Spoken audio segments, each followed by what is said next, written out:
Bismillahirrahmanirrahim. Assalamualaikum warahmatullahi ta'ala wabarakatuh.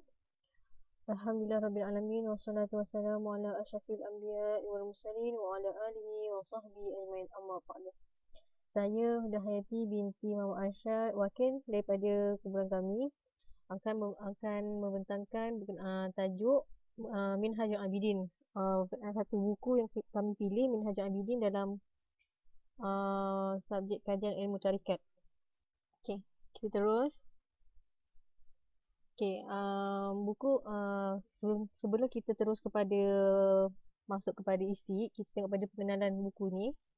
Okey, buku ini bermula berkaitan dengan kitab Minhajul Abidin yang dikarang oleh Imam Abu Hamid Muhammad bin Muhammad Al-Ghazali yang diterbitkan oleh Mawsu'ah Al-Risalah pada tahun 1409 Hijrah bersamaan 1989 Masihi.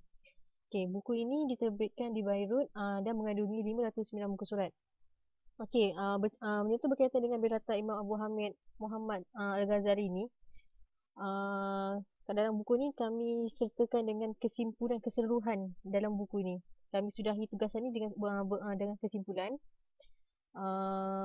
Seterusnya, kesimpulan dan cadangan. Okey, kita terus pada birata pengarang. Okey, nama sebenar pengarang ni ialah Abu Hamid Muhammad bin Muhammad Al-Ghazali At-Tusi An-Naisaburi Al-Faqih Asy-Syufi Al-Asy'ari. Okey, beliau ni lahir kat kota Tus yang merupakan kota kedua di Khurasan setelah Naisabur pada tahun 450 Hijriah. Beliau juga dikenali sebagai gelaran Al-Ghazali kerana bapanya bekerja sebagai pemita bulu kambing, atau juga digelar Abu Hamid sebab dia ni kerana anaknya bernama Hamid. Kadang-kadang beliau ni digelar dengan panggilan Hujjatul Islam yang bermaksud pembela Islam. Bapa beliau ni adalah seorang yang soleh dan miskin tapi suka belajar ilmu agama serta suka mendampingi ulama dan tasawuf. Dia meninggal pada hari Isnin 4 Januari akhir tahun 505 Hijrah bersamaan dengan 1111 Masihi dan dimakamkan di kota Tus. Seterusnya, okey, kita tengok pada perjalanan ilmu beliau. Sejak kecil lagi beliau ni mendapat pendidikan dari bapanya yang merupakan seorang ahli sufi.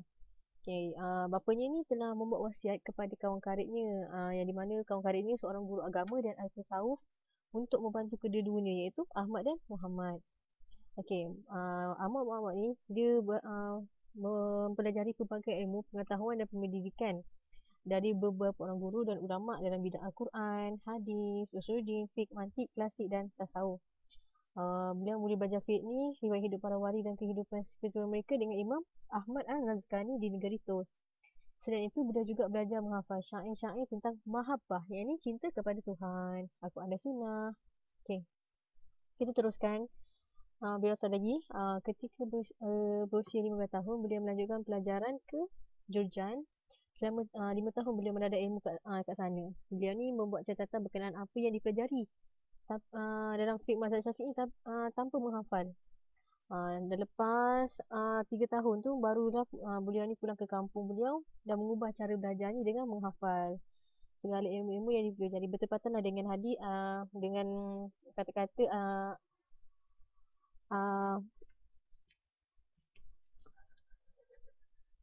bertepatan dengan kata-kata al-ilmu fi sudur wala fi sutur. Okey, kemudian beliau melanjutkan pelajaran ke Nisabur dan ketika itu beliau baru berusia 23 tahun. Di Nisabur ni beliau telah belajar dengan Imam Al-Haramain, Ya'u Ad-Din Al-Juwaini dan bidang mazhab khilafiyah, ilmu bahas, mantik, hikmat dan falsafah. Beliau juga mempunyai sifat peribadi yang baik di mana beliau merupakan seorang ulama yang termasyhur dan seorang yang berpegang teguh pada syariat Allah. Dia juga banyak mewakafkan harta bendanya demi memberi petunjuk kepada masyarakat dan menyuruh mereka akan membentingkan urusan akhirat, iaitu tidak mencintai dunia lebih daripada mencintai akhirat. Okey, kemudian beliau pun kembali ke kampungnya dan tinggal di rumahnya. Beliau banyak bertafakur, mengisi waktu dengan sesuatu yang bermanfaat dan menanam ketakutan kepada Allah dalam hatinya.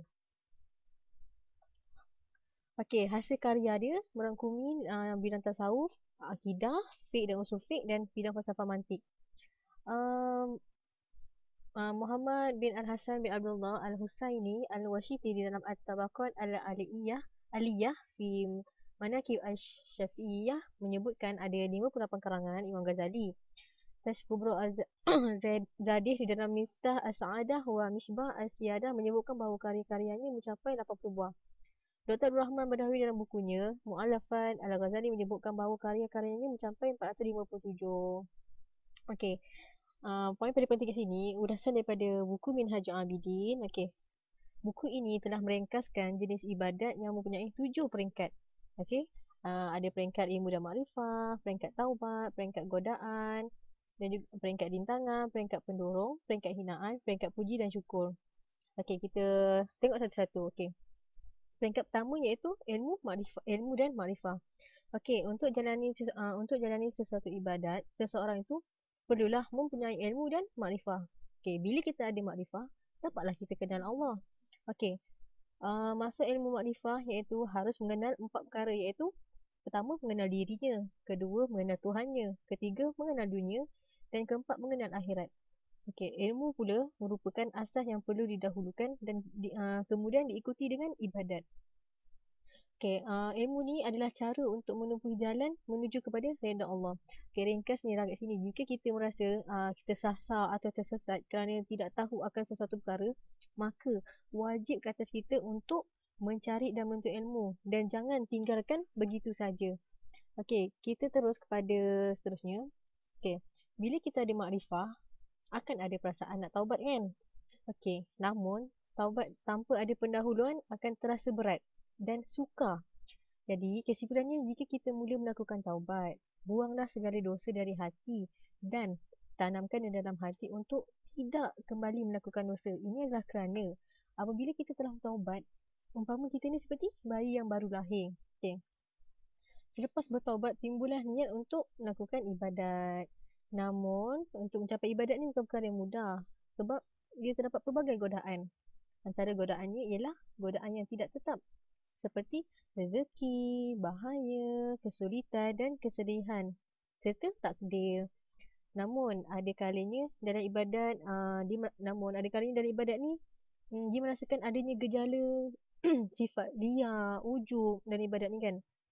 Maka peringkat ini dinamakan peringkat hinaan. Okey. Pada peringkat ini, dia harus berusaha menjaga keharmonian dalam menjalankan ibadat. Maka dengan itu, dia mestilah ikhlas dan zikrul minnah dalam membaiki sifat diri dari riak dan ujub. Okay. Namun, timbul pula masalah baru, iaitu hanyut dalam kenikmatan yang diberikan oleh Allah. Kenikmatan ini membuatnya lupa diri dan kufur. Oleh itu, dia tak lagi bersyukur kepada Allah. Inilah peringkat yang terakhir, iaitu memuji dan mensyukuri nikmat Tuhan. Peringkat puji dan syukur, maaf ya. Oleh kerana itu, wajib ke atasnya mensyukuri segala nikmat yang telah diberikan.